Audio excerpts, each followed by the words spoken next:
Hello everyone, welcome to my channel KP success zone. Geography NCERT का ये series चल रहा था और आज हम लोग जो करने वाले हैं छठा चैप्टर ज्योग्राफी क्लास 7 का।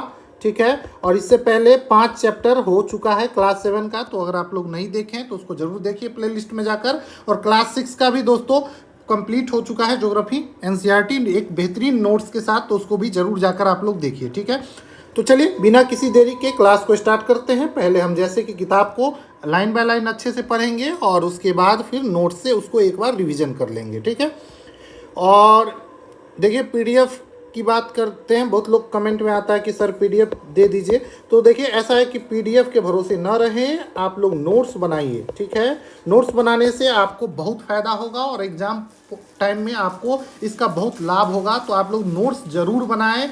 जैसे कि हम नोट्स बनाएं, नोट्स आपको दिखाई देते हैं, इसी तरीके से आप नोट्स बनाएं। हो सकते हैं आपको कुछ अलग से ऐड करना हो तो अलग से ऐड भी कर सकते हैं।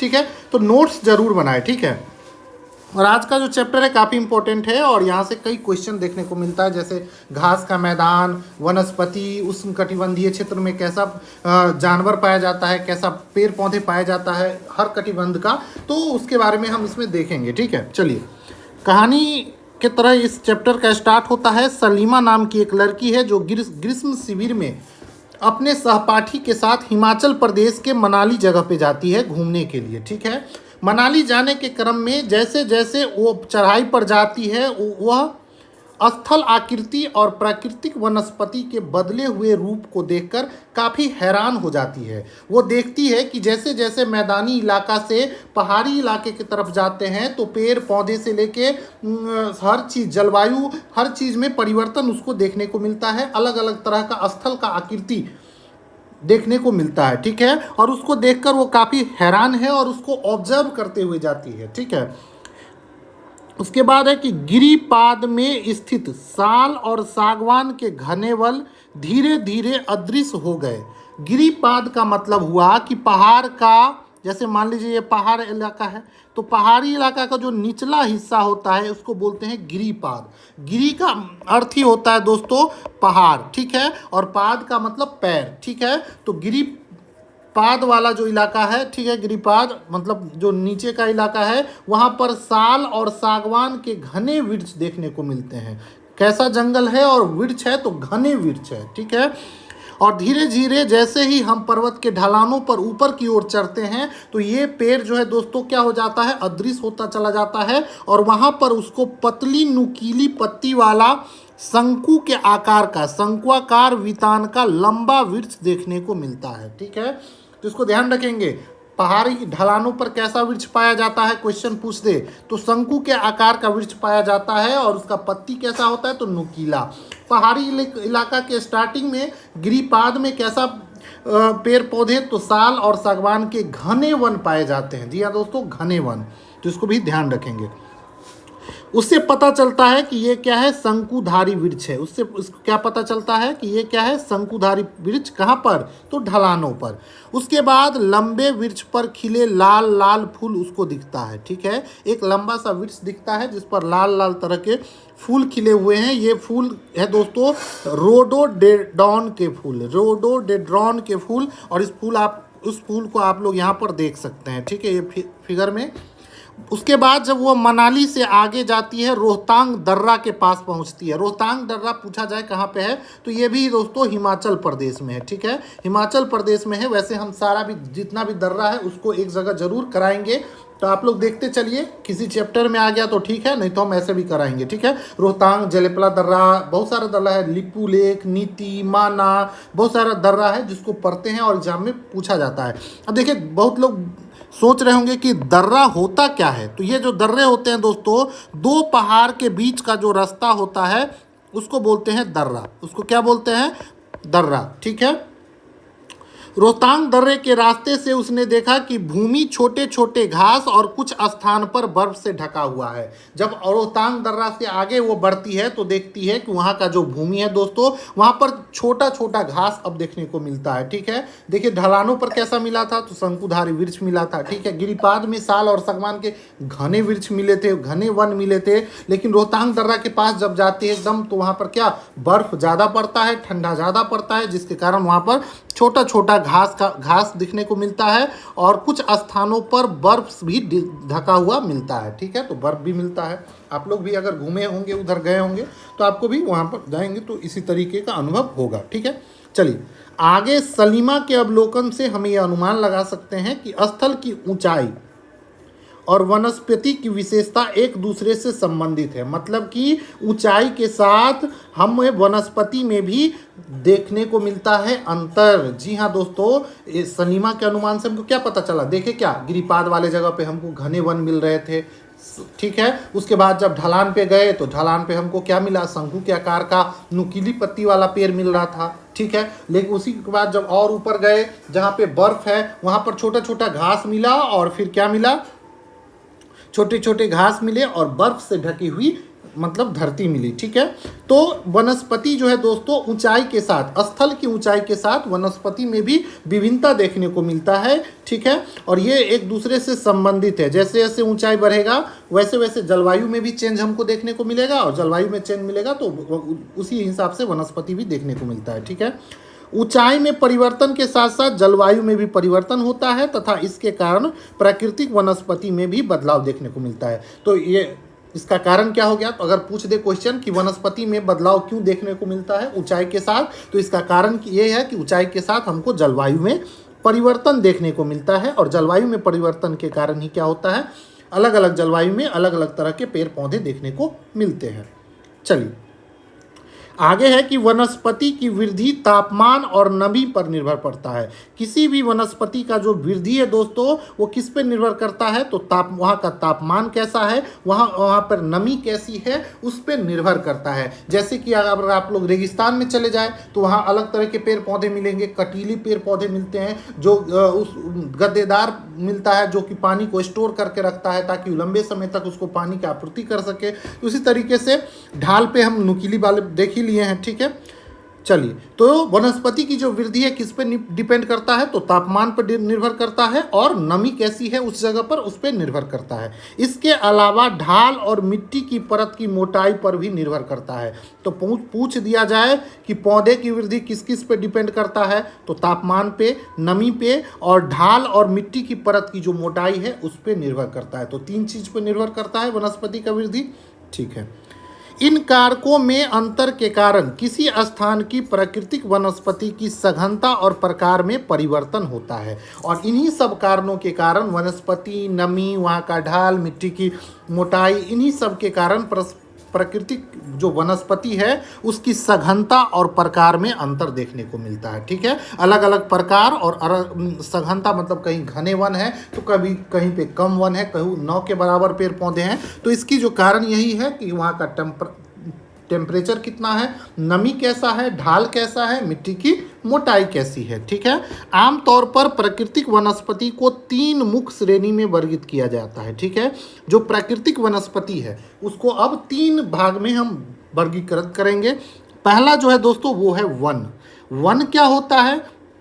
वन वो है जो वृक्षों के लिए उपयुक्त तापमान और परिपूर्ण वाले क्षेत्र को हम क्या बोलते हैं? वन बोलते हैं। और यहाँ पर जो पेड़ों का आवरण होता है काफ़ी घना होता है। ठीक है, इन कारक के आधार पर सघन और खुले वन विकसित होते हैं। ठीक है, इसके वन में क्या है? पर्याप्त मात्रा में वर्षा देखने को मिलता है, तापमान भी उपयुक्त मिलता है, तब जाके घना वन और घना जंगल देखने को मिलता है। ठीक है, सघन और खुले वन विकसित होते हैं। ठीक है, उसके बाद है दोस्तों घास का स्थल। देखिए यहाँ पर जो है दोस्तों दिखाया गया है कांटेदार झाड़ी। ठीक है, चलिए घास स्थल। घास स्थल जहाँ पर मध्यम वर्षा वाले क्षेत्र होते हैं उसको घास स्थल, जहाँ पर घास स्थल का विकास होता है। ठीक है, तो घास स्थल कहाँ विकसित होते हैं? जहाँ पर मध्यम वर्षा, न तो ज़्यादा ना ही कम। ठीक है, तो मध्यम वाले भाग में। ठीक है, उसके बाद है दोस्तों कांटेदार झाड़ियाँ। आपको बताए थे कि कांटेदार झाड़ियाँ जो है दोस्तों ये केवल शुष्क क्षेत्रों में देखने को मिलता है, रेगिस्तानी वाले इलाके में देखने को मिलता है। ठीक है, चलिए इतना हम लोग जो पढ़ लिए इसका अब हम नोट से थोड़ा रिवीजन करते हैं, फिर अगला पेज को हम लोग पढ़ेंगे। ठीक है, चलिए देखिए नोट्स में भी हमको इसी तरीके से स्थल की ऊंचाई और वनस्पति एक दूसरे से संबंधित होती है, ये तो बताया ही है। इसका कारण क्या है, तो ऊंचाई में परिवर्तन के साथ जलवायु में परिवर्तन होता है, इसी तरीके से आप अपने नोट्स में लिख लेंगे। और प्राकृतिक वनस्पति में भी बदलाव आता है, तो जलवायु में परिवर्तन होगा तो वहाँ के वनस्पति में भी परिवर्तन देखने को मिलेगा। अब देखेंगे कि पौधे की वृद्धि किस किस पे डिपेंड करता है, तो बताए थे आपको तापमान पे डिपेंड करेगा, नमी पे डिपेंड करेगा, और मिट्टी की ढाल और मिट्टी की परत की मोटाई क्या है उस पर निर्भर करता है। ठीक है, तो इस तीनों पॉइंट को याद रखेंगे। उसके बाद है दोस्तों, प्राकृतिक वनस्पति को 3 प्रमुख श्रेणी में बांटते हैं। पहला है वन। वन कहाँ पे होता है, जहाँ पर वृक्ष के लिए काफ़ी उपयुक्त तापमान होता है, नमी होता है, और सबसे इंपॉर्टेंट यहाँ पर वर्षा जो है दोस्तों काफ़ी ज़्यादा होता है। ठीक है, परिपूर्ण मतलब जितना आवश्यक है उतना वर्षा यहाँ पर होता है। ठीक है, इसीलिए यहाँ पर दोस्तों सघन और घने वन पाए जाते हैं, और इन्हीं इसका कारण क्या है, यहाँ पर परिपूर्ण वर्षा और वहाँ का टेम्परेचर। उसके बाद घास का स्थल। घास का स्थल के लिए हमको मध्यम वर्षा वाला क्षेत्र चाहिए, जहाँ पर घास का स्थल विकसित होता है। कांटेदार झाड़ियाँ कहाँ देखने को मिलता है, तो ये केवल शुष्क क्षेत्रों में, खासकर रेगिस्तानों में हमको कांटेदार झाड़ियाँ देखने को मिलता है। ठीक है, चलिए यहाँ तक हम लोग पढ़े थे, अब हम लोग इस पेज को पढ़ेंगे और फिर उधर नोट्स की तरफ आएंगे। ठीक है, अब देखिए फिर से है कि सलीमा हिमालय की यात्रा का अपना यह अनुभव अपने पिता को बता रही है। उसके पिता विश्व के विभिन्न स्थान पर जा चुके हैं, उसके जो पिता हैं वो विभिन्न जगहों पर जा चुके हैं। उन्होंने सलीमा को विभिन्न महाद्वीप कि विभिन्न भागों में पाई जाने वाली विभिन्न प्रकार की वनस्पति के बारे में बताया। अब विभिन्न महाद्वीप की अलग अलग जलवायु, अलग अलग नमी है, जिसके कारण अलग अलग वनस्पति पाई जाती है। तो उसके पापा जो हैं वो हर जगह घूम चुके हैं, तो उसके बारे में बताते हैं कि कहाँ पर कैसा वनस्पति पाया जाता है। ठीक है, उन्होंने बताया कि उपध्रुवीय प्रदेशों में शंकुधारी वन पाए जाते हैं। उपध्रुवीय प्रदेश, अब पृथ्वी की बात करें तो यहाँ पर ये ऊपर में है नॉर्थ पोल और नीचे है साउथ पोल, ये हो गया ध्रुवीय प्रदेश। उपध्रुवीय मतलब ध्रुव से थोड़ा नीचे आ जाइए। उपध्रुवीय प्रदेशों में ढलानों पर शंकुधारी वन पाए जाते हैं। उसके बाद बताया कि रेगिस्तान में क्या पाया जाती है, तो कांटेदार झाड़ियाँ पाया जाता है, और आर्द्र प्रदेशों में उष्णकटिबंधीय दृढ़ काष्ठ वाले वन पाए जाते हैं। आर्द्र मतलब जहाँ पर हल्का नमी हो, ठीक है, उसको वहाँ पर उष्णकटिबंधीय दृढ़ काष्ठ वाले मतलब मजबूत काष्ठ वाले लकड़ी पाए जाते हैं। ठीक है, उसके बारे में जानकारी दी। अब सबके बारे में डिटेल भी पढ़ेंगे। सलीमा जो है वो समझ गई कि हिमालय के क्षेत्रों में लगभग सभी प्रकार की वनस्पतियां पाई जाती है। हिमालय के क्षेत्रों में लगभग सभी प्रकार की वनस्पतियां पाई जाती है। भूमध्य रेखा से ध्रुव की ओर जाने पर मिलती है। तो भूमध्य रेखा क्या है, पृथ्वी के बीचों बीच 0 डिग्री देशांतर रेखा को भूमध्य रेखा बोलते हैं। और भूमध्य रेखा से अगर आप लोग ध्रुव की तरफ जाएंगे तो आपको हर तरह का पेड़ पौधा देखने को मिलेगा, क्योंकि ध्रुव रेखा यहाँ पर क्या है, यहाँ पर पड़ता है दोस्तों उष्णकटिबंधीय क्षेत्र है, क्योंकि यहाँ पर सूर्य का किरण पूरा डायरेक्ट पड़ता है। धीरे धीरे इधर जाएंगे तो उष्णकटिबंधीय के बाद शीतोष्ण पाएगा, फिर शीत कटिबंधीय पाएगा। तो हर तरीके का थोड़ा ठंडा फिर ज़्यादा ठंडा हर तरह का मिल जाएगा। भूमध्य रेखा से पोल की तरफ चले तो, ध्रुव की तरफ चले तो, ठीक है, तो हर तरह का पेड़ पौधे देखने को मिल जाता है। प्राकृतिक वनस्पतियों के प्रकार में बदलाव का मुख्य कारण क्या है, तो जलवायु का बदलाव, ये तो हम लोग पढ़ ही लिए। प्राकृतिक वनस्पति में मेन कारण क्या है, तो वहाँ के जलवायु में परिवर्तन। जलवायु में परिवर्तन क्यों होता है कि अलग अलग जगह का टेम्परेचर अलग है, वहाँ का नमी अलग है, मिट्टी की जो मोटाई है वो अलग है, उसका ढाल अलग है, जिसके कारण जलवायु में परिवर्तन देखता है। तो आइए हम विश्व की विभिन्न प्रकार की प्राकृतिक वनस्पति और उसके गुण और प्रवास करने वाले, वहाँ पर जो जीव रहने वाले हैं, वहाँ पे पेड़ पौधे रहने वाले हैं, उसके बारे में अब हम लोग देखेंगे। सबसे पहले जो हम लोग देखने वाले हैं वन में, और वन में देखेंगे उष्णकटिबंधीय सदाबहार वन। बहुत इंपॉर्टेंट टॉपिक है ये। उष्णकटिबंधीय सदाबहार वन कहाँ पाया जाता है, इन वनों को उष्णकटिबंधीय वर्षा वन भी बोलते हैं। उष्णकटिबंधीय सदाबहार वन को उष्णकटिबंधीय वर्षा वन। अब देखिए वर्षा जहाँ पर ज़्यादा होगा, उपयुक्त होगा, पानी मिलेगा, नमी भी ज़्यादा अच्छा होगा, और वहाँ पर वन भी अच्छा होगा, इसीलिए इसको उष्णकटिबंधीय वर्षा वन भी बोलते हैं, सदाबहार वन को। ठीक है, ये वन जो है दोस्तों घने वन होते हैं और भूमध्य रेखा और उष्ण कटिबंध के आसपास पाया जाता है। भूमध्य रेखा आपको बताए थे यहाँ पर बीच में है और इसी के आसपास दोस्तों देखने को क्या मिलता है, तो उष्ण कटिबंधीय सदाबहार वन देखने को मिलता है। ये क्षेत्र जो है दोस्तों गर्म होता है, ठीक है। भूमध्य रेखा के पास वाला क्षेत्र गर्म तो होगा ही क्योंकि सूर्य से किरण डायरेक्ट पड़ती है, एवं पूरे वर्ष यहाँ पर अत्यधिक वर्षा होती है और पूरे वर्ष यहाँ पर सबसे अधिक वर्षा होती है। चूंकि यहाँ मौसम कभी शुष्क नहीं होता है इसलिए पेड़ की पत्तियां पूरी तरह नहीं झड़ती है। मतलब यहाँ पर यहाँ का जो पेड़ है वो उसका पूरा पत्ता कभी नहीं झड़ता है, हमेशा पेड़ में पत्ता लगा होता है, इसीलिए इसको बोला जाता है सदाबहार। उष्ण कटिबंधीय वन को सदाबहार वन क्यों कहा जाता है आप लोग समझ गए होंगे, क्योंकि वहाँ पर वर्ष भर वर्षा होती है जिसके कारण उसकी पत्ती कभी भी कंप्लीट रूप से नहीं झड़ती है, जिसके कारण उष्ण कटिबंधीय सदाबहार वन बोलते हैं, ठीक है। उस उष्ण कटिबंधीय क्षेत्र में पाए जाने वाले वन को सदाबहार वन बोलते हैं, ठीक है। धरती को किस तरीके से हम कटिबंध में बांटे हैं उसको यहाँ पिछला क्लास अगर क्लास 6 में देखे होंगे तो वहाँ पर बताया गया था। उष्ण कटिबंधीय क्षेत्र, शीतोष्ण कटिबंधीय, शीत कटिबंधीय, सबके बारे में हम लोग पढ़े थे, ठीक है। तो देखिए भूमध्य रेखा के पास का जो क्षेत्र होता है, पृथ्वी गोल है और यहाँ पर ये भूमध्य रेखा हो गया, इसके पास का जो क्षेत्र है ये होता है उष्ण कटिबंधीय क्षेत्र। उसके बाद आते हैं तो बीच में आ जाता है शीतोष्ण कटिबंधीय और ये लास्ट में जो आ जाता है ये आ जाता है शीत कटिबंधीय, ठीक है। यहाँ पर शीत कटिबंधीय, बीच में मान लीजिए शीतोष्ण, शीत और उष्ण दोनों का मिश्रण होता है शीतोष्ण, और यहाँ पर ये वाला भाग जो है दोस्तों इसको बोलेंगे उष्ण कटिबंधीय, यहाँ पर गर्मी ज़्यादा पड़ता है, ठीक है। तो इस तरीके से बांटा गया पृथ्वी को। उष्ण कटिबंधीय सदाबहार वन समझ लिए, इसके पत्ते कभी भी नहीं झड़ते हैं कंप्लीटली। काफ़ी घने वृक्ष देखने को मिलता है, मोटा वितान होता है जिसके कारण दिन के समय में भी दोस्तों यहाँ पर सूर्य का प्रकाश इस वन के अंदर पूरी तरीके से नहीं पहुँच पाता है, ठीक है। और आमतौर पर यहाँ पर दृढ़ काष्ठ वृक्ष देखने को मिलता है। कौन कौन से वृक्ष है दोस्तों इसको याद रखेंगे तो रोजवुड, आबनूस और महोगनी यहाँ का प्रमुख वृक्ष है जो कि कहाँ पाया जाता है, उष्ण कटिबंधीय सदाबहार वन में। आपको सबसे ज़्यादा क्वेश्चन यहीं से देखने को मिलेगा कि पूछ देगा कि रोजवुड जो है दोस्तों ये पौधा, ये वन किस वन में पाया जाता है, तो उष्ण कटिबंधीय सदाबहार वन में। इस तीनों का, महोगनी का, आबनूस और रोजवुड, ये तीनों का नाम आपको जरूर याद रहना चाहिए, ठीक है। देखिए उष्ण कटिबंधीय सदाबहार वन देखिए किस तरीके से घने वन है, ठीक है। उसके बाद देखिए यहाँ पर दिया हुआ है कि ब्राजील के उष्ण कटिबंधीय सदाबहार इतने विशाल है कि इसको पृथ्वी की फेफड़ा के रूप में बोला जाता है, ठीक है। तो ब्राजील का जो उष्ण कटिबंधीय सदाबहार वन है, ठीक है, ये पृथ्वी का फेफड़ा बोला जाता है। आपको कमेंट करके बताना है कि ब्राजील जो है दोस्तों वो किस महादेश में है। ब्राजील जो है दोस्तों वो किस महादेश का कंट्री है, ठीक है। जल्दी से कमेंट करके बताइए किस महादेश में है, ठीक है, किस महाद्वीप में, सॉरी महादेश या महाद्वीप बोल लीजिए, किस महाद्वीप में है, ठीक है। चलिए कमेंट करके बताइए।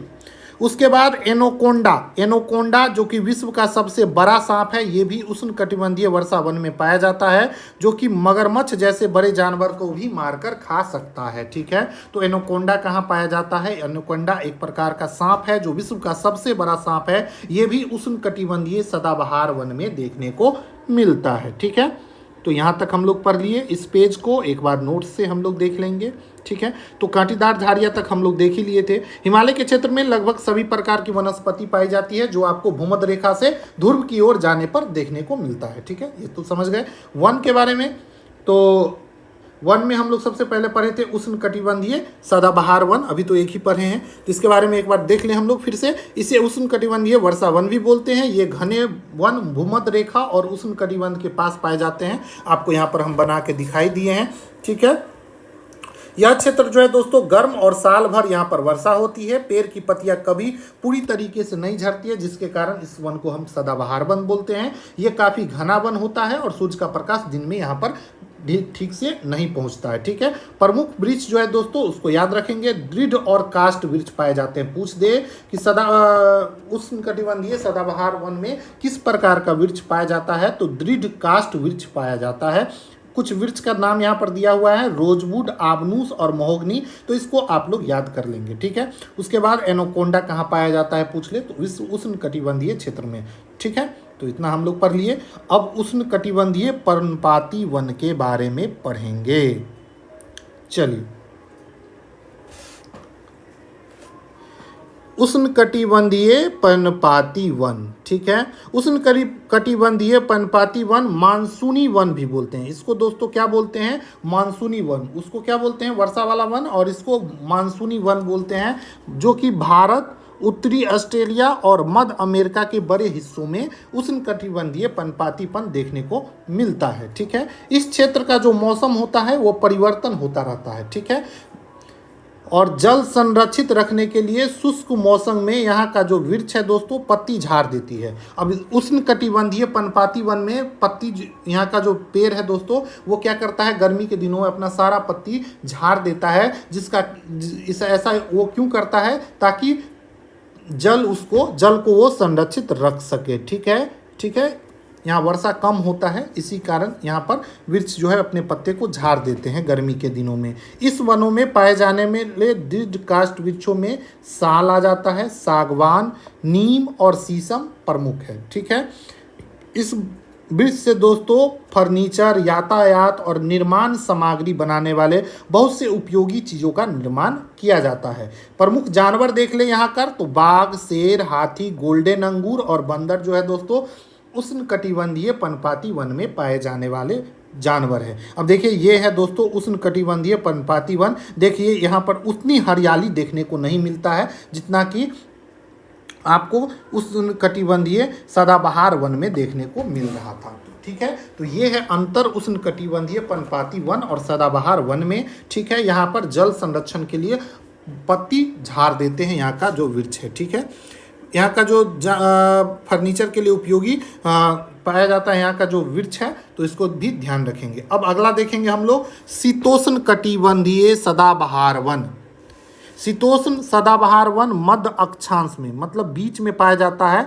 तटीय प्रदेशों में देखने को मिलता है। महाद्वीप के पूर्वी किनारों पर यह पाया जाता है। जितना भी महाद्वीप है उसके पूर्वी किनारे पर यह पाया जाता है, जैसे दक्षिण पूर्व अमेरिका में, दक्षिणी चीन में, दक्षिण पूर्व ब्राज़ील में ऐसे वन देखने को मिलता है। आपको मेनली यहाँ का पेड़ और पेड़ के बारे में, जानवर के बारे में याद रखना है, वही से क्वेश्चन बनता है, ठीक है। यहाँ बांज, चीर, यूकेलिप्टस जैसे दृढ़ और मुलायम दोनों प्रकार के पेड़ पाए जाए। अभी तक हम लोग दृढ़ पेड़ ही देख रहे थे, लेकिन शीतोष्ण सदाबहार वन में आएंगे तो आपको मुलायम भी और दृढ़ भी दोनों प्रकार के वन पाए जाते हैं, ठीक है। तो देखिए ये शीतोष्ण सदाबहार वन है। गोल्डन लंगूर को देख लीजिए, ये कहाँ पाया जा रहा था, तो उष्णकटिबंधीय पर्णपाती वन में। और ये देखिए बाघ, गोल्डन लंगूर आप लोग देख ही रहे हैं। हाथी देखिए, हाथी पाया जाता है, ठीक है। तो उष्णकटिबंधीय पर्णपाती वन की बात थी ये, ठीक है। शीतोष्णकटिबंधीय सदाबहार में पेड़ के बारे में देख लिए तो बांज, चीर, यूकेलिप्टस दृढ़ और मुलायम दोनों प्रकार के पेड़ पाए जाते हैं शीतोष्ण सदाबहार वन में, ठीक है। चलिए अब इसको एक बार नोट्स में देख लेते हैं। चलिए नोट्स आप लोग इसी तरीके से बना लीजिए ताकि आप रिवीजन कर सके। उष्णकटिबंधीय पर्णपाती वन ये मानसूनी वन है। ये भारत, उत्तरी ऑस्ट्रेलिया और मध्य अमेरिका में मिलता है। यहाँ का मौसम परिवर्तनशील होता है। शुष्क मौसम में जल संरक्षित करने के लिए पत्ती झाड़ देता है यहाँ का जो वृक्ष है। प्रमुख पेड़ कौन कौन सा है, तो दृढ़ काठ वाला वृक्ष यहाँ पर मिलता है, साल, सागवान, नीम और शीशम। इस पेड़ का नाम याद रहना चाहिए। चारों पेड़ का नाम आपको डायरेक्ट पूछ देगा कि सागवान का पेड़ किस प्रकार के वन में पाया जाता है, तो उष्णकटिबंधीय पर्णपाती वन में पाया जाता है। ये पेड़ जो है दोस्तों फर्नीचर के लिए काफ़ी उपयोग है और यातायात के संबंधित जो लकड़ी है वो यहीं से, इसी लकड़ी से यातायात के संबंधित उपयोग किया जाता है, ठीक है। उसके सामान बनाने में, प्रमुख पशु कौन कौन से हैं यहाँ के, तो बाघ हो गया, शेर हो गया, हाथी हो गया, बंदर हो गया, गोल्डन लंगूर हो गया। गोल्डन लंगूर इंपॉर्टेंट है, एनसीईआरटी में अलग से फिगर देके भी बनाया है, तो इसको भी याद रखेंगे। गोल्डन लंगूर पूछा जाए कहाँ पाया जाता है, तो आपको उष्णकटिबंधीय पर्णपाती वन में पाया जाता है। अगला हम लोग पढ़े थे शीतोष्ण सदाबहार वन, मध्य अक्षांश में ये पाया जाता है। मतलब मध्य अक्षांश शीतोष्ण हो गया, मतलब ऊपर देखिए, ऊपर वाला भाग में तो शीत हो जाता है, नीचे उष्ण हो गया, तो ये बीच वाला भाग जो है दोस्तों पृथ्वी का, ठीक है, ये हो गया भूमध्य रेखा अब यहाँ पर तो गर्मी ज़्यादा पड़ेगा इस वाले क्षेत्र में, और ये वाला भाग हो जाता है शीतोष्ण क्षेत्र, और यहाँ पर शीतोष्ण सदाबहार वन देखने को मिलता है। ठीक है, ये महाद्वीप के पूर्वी किनारे पर देखने को मिलता है, दक्षिण पूर्व अमेरिका में, दक्षिण चीन में, दक्षिण पूर्वी ब्राजील में ये देखने को मिलता है। ठीक है, यहाँ का प्रमुख वृक्ष हम लोग देख लें तो बाज, चीर, यूकेलिप्टस और पेड़ है यहाँ पर पाई जाती है। और सबसे बड़ी विशेषता है कि यहाँ के पेड़ जो है दोस्तों दृढ़ और मुलायम दोनों प्रकार के होते हैं। ठीक है, तो इसको भी ध्यान रखेंगे। अब अगला देखेंगे शीतोष्ण पर्णपाती वन। शीतोष्ण पर्णपाती, अब देखिए ये था क्या, शीतोष्ण सदाबहार वन और शीतोष्ण पर्णपाती वन, दोनों शीतोष्ण ही है, लेकिन एक है सदाबहार और एक है पर्णपाती वन। ये उच्च अक्षांश की ओर बढ़ने पर शीतोष्ण पर्णपाती वन मिलता है। मतलब अगर हम ध्रुव के पास चले जाएं लगभग यहाँ पे, तो आपको शीतोष्ण पर्णपाती वन देखने को मिलता है। ठीक है, ये उत्तर पूर्व अमेरिका, चीन, न्यूजीलैंड, चिली, पश्चिमी यूरोप और तटीय प्रदेशों में पाए जाते हैं। इसकी ये यहाँ का जो पेड़ पौधे हैं वे अपनी पत्ती शुष्क मौसम में झाड़ देते हैं। ठीक है, पर्णपाती वन में जो भी होगा वहाँ पर पत्ता झाड़ ही दिया जाता है। ठीक है, यहाँ पाए जाने वाले पेड़ में बांज, देखिए दोनों जगह हो जाएगा, शीतोष्ण पर्णपाती और शीतोष्ण सदाबहार वन में भी ऐस, बीज, ये सब दोस्तों वहाँ का पेड़ पौधा है। और पशु की बात करें तो हिरन, लोमड़ी, भेड़िए ये यहाँ का आम जानवर है जो कि वहाँ पर देखने को मिलता है। दो पक्षी का नाम दिया गया है जो कि काफ़ी इंपॉर्टेंट है, इसको ध्यान रखेंगे। एक है दोस्तों फिजेंट और दूसरा है मोनाल। ये दोनों पाया जाता है शीतोष्ण पर्णपाती वन में। कहाँ पे, तो शीतोष्ण पर्णपाती वन में। और यहाँ देखिए शीतोष्ण पर्णपाती वन का दृश्य भी आपको दिया गया है। ठीक है, तो शीतोष्ण सदाबहार वन हम लोग देख लिए, मध्य अक्षांश में पाया जाता है, तटीय प्रदेशों में। ठीक है, इसके बारे में देख लिए। अब पर्णपाती वन देख लेते हैं। शीतोष्ण पर्णपाती वन उच्च अक्षांश पर मिलते हैं, उत्तरी पूर्वी अमेरिका, चीन हो गया, न्यूजीलैंड हो गया, चिली हो गया और पश्चिमी यूरोप में ये देखने को मिलता है। शुष्क मौसम में ये पत्ती झाड़ देता है। प्रमुख पेड़ हो गया बांज, एस और बीज। जानवर कौन कौन सा हो गया, तो हिरन, लोमड़ी और भेड़िया, और भी बहुत सारे जानवर यहाँ देखने को मिलते हैं। उसके बाद है दोस्तों पक्षी, तो दो पक्षी है फिजेंट और मोनाल, जिसको आप लोग को ध्यान रखना है। ठीक है, दोनों पक्षी को यहाँ पर देख ही रहे हैं, फिजेंट और मोनाल को। अब आगे देखेंगे भूमध्य सागरीय वनस्पति। आप जान चुके हैं कि महाद्वीप के उत्तर पूर्व और उत्तर पूर्वी किनारों पर अधिकांश भाग में शीतोष्ण सदाबहार और पर्णपाती पेड़ देखने को मिलता है। वहीं बात करें महाद्वीप के पश्चिमी और शीतोष्ण पश्चिमी किनारे में, तो यहाँ पर भूमध्य सागरीय वनस्पति पाया जाता है। मतलब कि देखिए पूर्व में और उत्तर पूर्व किनारे पर अगर जाएंगे किसी भी महाद्वीप के, तो कैसा वन मिलेगा, तो शीतोष्ण सदाबहार और पर्णपाती वन मिलेगा। ठीक है, उसके बाद अगर पश्चिम में, उत्तर पूर्व में नहीं, पश्चिम में और दक्षिण पश्चिम में जाएंगे तो उस किनारे पर भूमध्य सागरीय वनस्पति पाया जाता है। ठीक है, ये अधिकतर यूरोप, अफ्रीका, एशिया के भूमध्य सागर के समीप वाले क्षेत्रों में देखने को मिलता है। इसलिए इसका नाम जो है दोस्तों भूमध्य सागरीय वनस्पति पाया जाता है। ये वनस्पति बाहरी प्रदेशों में जैसे संयुक्त राज्य अमेरिका के कैलिफोर्निया में, दक्षिण पश्चिम अफ्रीका, दक्षिण पश्चिम दक्षिणी अमेरिका, दक्षिण पश्चिम, देखिए हर जगह दक्षिण पश्चिम लगा हुआ है, तो दक्षिणी पश्चिमी भागों में भूमध्य सागरीय वनस्पति पाया जाता है। इसको आप लोग ध्यान रखेंगे। भूमध्य सागरीय वृक्ष जो है दोस्तों ये शुष्क ग्रीष्म ऋतु में स्वयं को ढाल लेते हैं। ठीक है, जब ग्रीष्म ऋतु आता है तो वो खुद को ढाल लेते हैं और इसकी छाल जो होती है वो मोटी होती है और इसकी पत्तियां वाष्पो उत्सर्जन को रोकती है ताकि पेड़ को पर्याप्त मात्रा में जल हमेशा उपलब्ध रहे। भूमध्य सागरीय प्रदेश में फलों की कृषि काफ़ी ज़्यादा होता है, जिसके कारण इसे विश्व का फल उद्यान कहा जाता है। तो विश्व का फल उद्यान कहाँ पाया जाता है, तो भूमध्य रेखा वाले प्रदेश में, भूमध्य रेखा वाले प्रदेश में, भूमध्य सागरीय प्रदेश में, भूमध्य रेखा के नज़दीक। ठीक है, तो इसको भी ध्यान रखेंगे। देखिए यहाँ पर अंगूर के बाग दिखाया गया है, तो इसको अच्छे से देख लेंगे। चलिए भूमध्य सागरीय वनस्पति एक बार और देख लेते हैं, कहाँ पाया जाता है, तो देखिए महाद्वीप के पश्चिमी और दक्षिणी किनारे पे, पूर्वी और उत्तरी पूर्वी में क्या पाया जाएगा, शीतोष्ण और पर्णपाती वन, शीतोष्ण सदाबहार और पर्णपाती वन, और पश्चिमी किनारा और दक्षिण भाग में, ठीक है, ये पाया किनारा में भूमध्य सागरीय वनस्पति वन। ठीक है, दोनों को अलग करके देखिए, नोट्स में हम दिखा दिए हैं, इसी तरीके से आप भी बना लेंगे। यूरोप, अफ्रीका, भूमध्य सागर के समीप जो भी जगह है यहाँ पर आपको भूमध्य सागरीय वनस्पति देखने को मिलेगा। यहाँ का मौसम कैसा होता है, तो गर्म और शुष्क और ग्रीष्म एवं वर्षा वाली मृदु शीत ऋतु। यहाँ पर हल्का शीत ऋतु होता है, ज़्यादा नहीं होता है, क्योंकि भूमध्य सागर पे सूर्य की किरण भरपूर पड़ती है। प्रमुख फल यहाँ पर पाया जाता है, फल की अधिकता है संतरा, अंजीर, जैतून और अंगूर। तो जितना भी नींबू वंश का जो फल है वो आपको यहाँ पर ज़्यादा देखने को मिलता है। वन जीवन यहाँ पर बिल्कुल भी कम है। ठीक है, तो देखिए भूमध्य रेखा के आसपास जो है वन जीवन पूछा जाए कैसा है, तो बहुत ही कम देखने को मिलता है। ठीक है,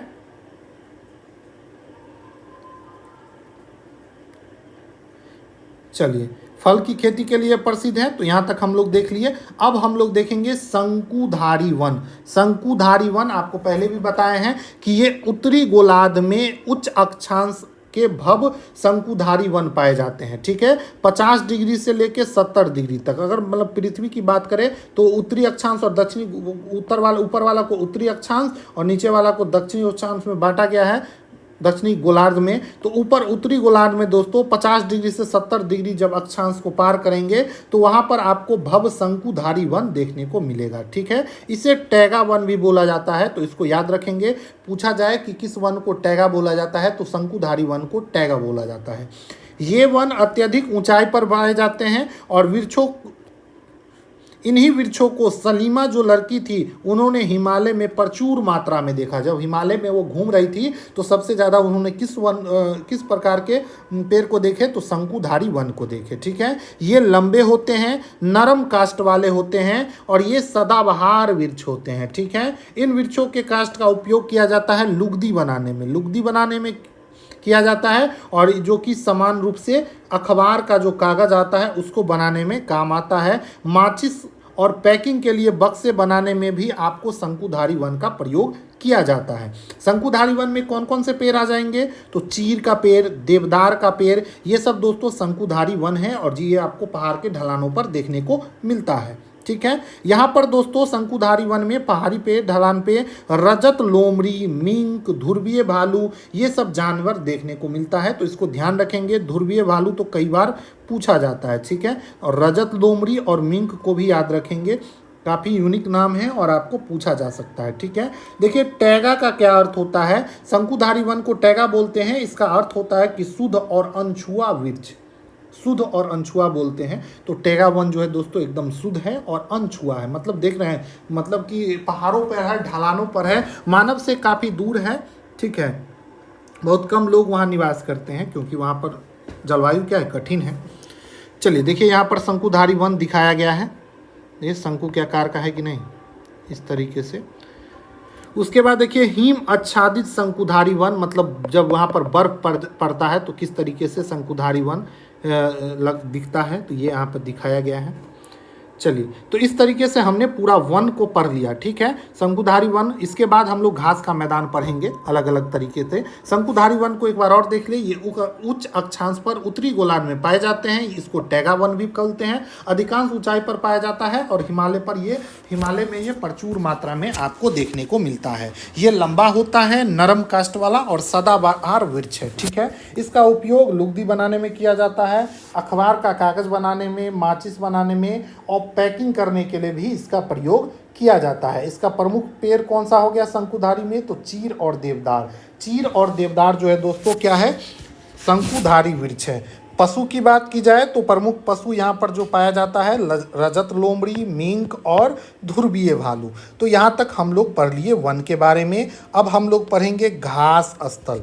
घास स्थल को भी हम लोग उसी तरीके से उष्णकटिबंधीय और शीतकटिबंधीय घास स्थल के रूप में बांटकर पढ़ेंगे। चलिए, सबसे पहले हम पढ़ेंगे उष्णकटिबंधीय घास स्थल।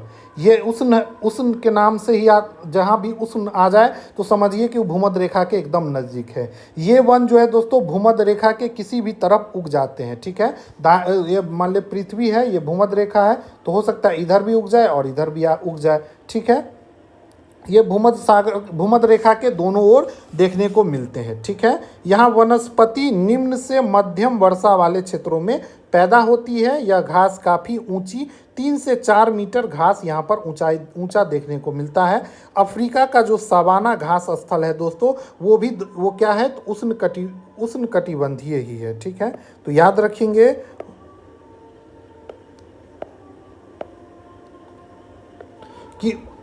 रखेंगे कि अफ्रीका का जो सवाना घास स्थल है वो किस प्रकार का घास का मैदान है, तो उष्णकटिबंधीय घास का मैदान है। ठीक है, इस प्रकार के घास के मैदान में आपको हाथी, जेब्रा, जिराफ, हिरन और तेंदुआ जैसे जानवर देखने को मिलते हैं। ठीक है, चलिए, घास स्थल उष्णकटिबंधीय देख लिए हम लोग। कहाँ पर पाया जाता है, भूमध्य रेखा के दोनों तरफ। अफ्रीका का सावना जो है दोस्तों, ये उष्णकटिबंधीय घास का मैदान है। उसके अलावा देखिए 3 और यहाँ पर दिया गया है, सवाना, कंपोस और लानोस। सवाना कहाँ पे है, तो पूर्वी अफ्रीका में, ब्राज़ील में कंपोस है और वेनेजुएला में लानोस है। ये तीनों घास का मैदान जो है दोस्तों, ये उष्णकटिबंधीय घास का मैदान है। और ये इसको VVI लगा लीजिए, कई बार आपको यहाँ से क्वेश्चन देखने को दे देता है कि कंपोस घास का मैदान कहाँ पाया जाता है, तो ब्राज़ील में। ये किस प्रकार का घास का मैदान है, तो उष्णकटिबंधीय घास का मैदान है। ठीक है, तो चलिए इस तीनों को याद रख लेंगे, लानोस, सावना और कंपोस। ठीक है, ये तीनों दोस्तों उष्णकटिबंधीय घास का मैदान है, जिसमें सावना पाया जाता है पूर्वी अफ्रीका में, ब्राज़ील में कंपोस और वेनेजुएला में पाया जाता है लानोस। इसको जरूर लिख लें। ठीक है, कई बार एग्जाम में देखने को मिलता है। उसके बाद है दोस्तों शीतोष्ण घास का मैदान। क्या है, तो शीतोष्ण घास का मैदान। ये घास का मैदान जो है दोस्तों, मध्य अक्षांशीय क्षेत्रों में महाद्वीप के भीतरी भागों में देखने को मिलता है। यहाँ की घास जो होता है आमतौर पर छोटी होती है और पौष्टिक होती है। ठीक है, शीतोष्ण प्रदेश में सामान्यतः जंगली भैंस, बाइसन और एंटीलोप जानवर पाए जाते हैं। ये सब जानवर यहाँ पर पाए जाते हैं, तो इसको भी ध्यान रखना है। शीतोष्ण कटिबंधीय घास का मैदान यहाँ पर देख लीजिए, पैम्पास, प्रेयरी, वेल्ड, स्टेपी, डॉन, और ये सभी बहुत इंपॉर्टेंट है। ठीक है, तो इस दोनों को आप लोग याद रख लीजिए। अर्जेंटीना कहाँ पे है, तो अर्जेंटीना में कौन सा घास का मैदान है, तो पैम्पास है। उत्तरी अमेरिका में प्रेयरी, दक्षिणी अमेरिका में वेल्ड, मध्य एशिया में स्टेपी और ऑस्ट्रेलिया में डॉन। ये पांचों घास का मैदान और शीतोष्ण कटिबंधीय घास का स्थल है, और ये सभी को आपको याद रखना है। ठीक है, तो ये 5 और ये 3, टोटल 8 इस घास के मैदान को अगर आप लोग याद कर लेते हैं, तो आप प्रीवियस ईयर उठा के देखिए, इसी 8 में से ही आपको घास का मैदान देखने को मिलता है। ठीक है, तो इसको जरूर याद कर लें। उसके बाद है दोस्तों कटीली झाड़ियाँ। तो कटीली झाड़ियाँ कहाँ पाई जाती है, आपको बताए हैं कि शुष्क रेगिस्तान वाले क्षेत्रों में, उष्णकटिबंधीय रेगिस्तान महाद्वीप के पश्चिमी किनारों पर पाए जाते हैं कटीली झाड़ियाँ। यहाँ पर तीव्र गर्मी और बहुत कम वर्षा देखने को मिलता है। यहाँ की वनस्पति की काफ़ी कमी होती है और विश्व के मानचित्र पर इसको रेगिस्तान प्रदेश के नाम से जाना जाता है। इसको क्या हो गया है, ठीक है, तो रेगिस्तान प्रदेश के रूप में इसको जाना जाता है। भारत के बड़े रेगिस्तान का नाम आप जानते हैं, तो भारत में थार का रेगिस्तान हो गया, जो कि काफ़ी बड़ा है। ठीक है, रेगिस्तान के कुछ जानवर का नाम भी आपको बताने के लिए बोला जा रहा है। तो ऊँट जो है दोस्तों सबसे ज़्यादा वहाँ पर देखने को मिलता है रेगिस्तानी वाले भाग में अगर जाएंगे तो। ठीक है, यदि आप ध्रुवीय प्रदेश में जाएंगे, अब ये हो गया कटीली झाड़ियाँ। अगर आप ध्रुवीय प्रदेश में जाएंगे तो वहाँ पर भी अत्यधिक ठंडा मिलेगा, और जहाँ पर अत्यधिक ठंडा होता है वहाँ पर भी सीमित प्राकृतिक वनस्पति को देखने को मिलता है। और भारत में एक ठंडा मरुस्थल भी है दोस्तों, लद्दाख। लद्दाख जो है दोस्तों, ये भी एक मरुस्थल है, लेकिन ये क्या है, ठंडा मरुस्थल है। तो ये भी कई बार एग्जाम में पूछ देता है। ठीक है, अत्यधिक ठंडा पड़ने के कारण यहाँ पर वनस्पति काफ़ी सीमित मात्रा में पाई जाती है। केवल यहाँ पर काई, लाइकेन और छोटी झाड़ियाँ पाई जाती है। ठीक है, ये भी अल्पकालीन ग्रीष्म ऋतु के दौरान ही विकसित होती है, इसलिए इसको टुंड्रा प्रकार की वनस्पति कहा जाता है। और टुंड्रा प्रकार की वनस्पति कहाँ देखने को मिलता है, तो ध्रुवीय प्रदेश में देखने को मिलता है, जहाँ पर लगभग 6 महीने बर्फ से ढका रहता है ज़मीन। ठीक है, यूरोप, एशिया, उत्तरी अमेरिका ध्रुवीय प्रदेशों में ऐसा वन पाया जाता है। ठीक है, यहाँ के जानवर का जो शरीर भी जो होता है वो दोस्तों कैसा होता है, मोटा होता है, और उस पर फर होता है, मोटी चमड़ी होता है, ताकि उसको ठंडा में बचाव हो और ठंडी जलवायु में वो सुरक्षित रह सके। कुछ जानवर का नाम है जिसको आप लोग याद रख लीजिए, जो ध्रुव वाले प्रदेशों में पाए जाते हैं, जैसे कि सील हो गया, वालरस हो गया, कस्तूरी बैल हो गया, ध्रुवीय उल्लू हो गया, ध्रुवीय भालू हो गया, बर्फीली लोमड़ी हो गया। ये सब जानवर जो है दोस्तों ठंडे प्रदेशों में आपको देखने को मिलता है। ठीक है, तो यहाँ तक आप लोग पढ़ लिए। उसके बाद देखिए ये सलीमा जो इस कहानी में थी, मतलब इस चैप्टर के जो थोड़ा बहुत कहानी आ रहा था, सलीमा के पिता ने कुछ घने वनों के चित्र दिखाए उसको, और चित्र में सलीमा ने देखा कि वृक्ष को काटकर वनों को साफ किया जा रहा है। उसने पिता को बताया कि स्थानीय लोग कृषि और आवास के लिए यहाँ पर रहना चाहते थे, इसलिए वनों को साफ कर दिया। सलीमा सोचने लगी कि अगर मान लीजिए कि वन को पूरी तरीके से साफ कर दिया जाए तो जो वन जीव उसमें निवास करते वो कहाँ जाएंगे, वह पुनः वास कैसे करेंगे। अगर लोग इसी प्रकार वन काटते रहे तो भविष्य में पर्याप्त ऑक्सीजन हमें कहाँ से मिलेगा, जलवाष्प, लकड़ी, फल, मेवे सभी मिलना बंद हो जाएगा। तो इसलिए बोला गया है इस चैप्टर में लास्ट में कि अगर आप भी सलीमा से सहमत है तो अपने दोस्तों को वनस्पति और प्राणी जगत की विविधता के बारे में बताएं, उस पर चर्चा करें और पेड़ पौधे ज़्यादा से ज़्यादा लगाएं। ठीक है, अब आगे अभ्यास प्रश्न है, ठीक है, और क्वेश्चन है, तो इस क्वेश्चन को भी आप लोग जरूर करिएगा। इसके बाद एक मैराथन क्लास के रूप में हम जितना भी पढ़ाए हैं, क्लास 6 का, फिर क्लास 6 का, 7th का, उसके बाद जितने भी क्लास का है तो उसका जितना भी ऑब्जेक्टिव है सबको एक बार करा देंगे। तब तक आप लोग इसको नोट्स बना लीजिए और खुद से एक बार इसको सॉल्व करने का कोशिश कीजिए। जितना भी ऑब्जेक्टिव है इसको हम कराएंगे, लेकिन अभी आप लोग चैप्टर पढ़े हैं तो इसको खुद से पढ़िए। ठीक है, नोट्स में भी ये चीज़ हम आपको लिखी दिए हैं, तो नोट्स भी एक बार देख ही लीजिए। शंकुधारी वन कहाँ मिलते हैं, उच्च अक्षांश पर, टैगा वन बोलते हैं, सब तो पढ़ाई दिए। अत्यधिक ऊंचाई पर, हिमालय में प्रचुर मात्रा में। लंबा नरम काष्ठ सदाबहार वन आपको देखने को मिलता है। इसका उपयोग किस चीज़ में होता है, लुगदी बनाने में, अखबारी कागज़ बनाने में, माचिस बनाने में। प्रमुख पेड़ देख लिए शंकुधारी वन में, चीर और देवदार जो है दोस्तों शंकुधारी वन है, वृक्ष है। पशु में देख लिए तो रजत लोमड़ी, मिंक और ध्रुवीय भालू। उसके बाद शीतोष्ण घास स्थल देखे थे, जिसमें दोस्तों मध्य अक्षांशीय क्षेत्र में ये देखने को मिलता है। यहाँ पर छोटा और पौष्टिक घास मिलता है। यहाँ का प्रमुख जानवर कौन कौन सा था शीतोष्ण घास स्थल का, तो जंगली भैंस, बाइसन और एंटीलोप। प्रमुख घास का मैदान पैम्पास, प्रेयरी, वेल्ड, स्टेपी, डॉन, इस सब के बारे में हम देखे हैं। सबका जगह आप लोग याद रखेंगे। पैम्पास कहाँ पे है, तो अर्जेंटीना में है। प्रेयरी कहाँ पे है, तो दक्षिण अमेरिका में है। ठीक है, वेल्ड कहाँ पर है, तो वेल्ड जो है दोस्तों दक्षिण अफ्रीका में हो जाएगा। स्टेपी घास का मैदान कहाँ पे है, तो मध्य एशिया में। डॉन कहाँ पे है, तो ये ऑस्ट्रेलिया में। ठीक है, तो इस सब को आप लोग याद रख लेंगे, कई बार पूछा जाता है। ठीक है, उसके बाद कटीली झाड़ी कहाँ देखने को मिलता है, तो शुष्क और रेगिस्तान वाले क्षेत्र में। भारत में ठंडा रेगिस्तान किसको बोलते हैं, तो वो जगह है दोस्तों लद्दाख, तो उसको भी आप लोग याद रखेंगे। उसके बाद ध्रुवीय प्रदेश की बात करें तो जहाँ पर सबसे ज़्यादा ठंडा पड़ता है और बर्फ से ढका रहता है, यहाँ पर भी सीमित वनस्पति देखने को मिलता है। यहाँ पर दोस्तों काई, लाइकेन और छोटी झाड़ियाँ ही आपको देखने को मिलता है। इसको टुंड्रा प्रकार की वनस्पति कहा जाता है, जो कि कहाँ पाया जाता है, तो ध्रुवीय प्रदेश में। कई बार क्वेश्चन पूछता है कि टुंड्रा प्रकार की वनस्पति कहाँ देखने को मिलता है, तो ध्रुवीय प्रदेशों में देखने को मिलता है। या अगर इस तरीके से नहीं दिया रहा है तो अक्षांश के रूप में देखा जाए तो उच्च अक्षांश पर पाया जाता है। ठीक है, प्रमुख जानवर कौन कौन सा है, तो सील, वालरस, ध्रुवीय भालू, कस्तूरी बैल, ये सब दोस्तों ध्रुवीय प्रदेश में पाए जाने वाला प्रमुख पशु है। ठीक है, तो इसको भी ध्यान रखेंगे। इसका जो चमड़ा होता है वो फर टाइप का होता है, मोटा होता है, ऊन निकाला जाता है। ठीक है, तो ये सब जंगली भेड़िया वहाँ पर पाया जाता है, भेड़ पाया जाता है, जिसके ऊन से गर्म कपड़े तैयार किए जाते हैं। तो ये सब चीज़ आपको सब जलवायु के हिसाब से पेड़ पौधे और जितने भी जानवर हैं वो देखने को मिलता है। ठीक है, तो इस चैप्टर में हम यही पढ़े हैं। और अगर आपको वीडियो अच्छा लग रहा हो तो अपने दोस्तों के साथ जरूर शेयर कीजिए, वीडियो को लाइक कीजिए और कमेंट करके हमें ज़रूर बताइए कि आपको वीडियो कैसा लग रहा है। ठीक है, मिलते हैं अगले वीडियो में अगले टॉपिक के साथ।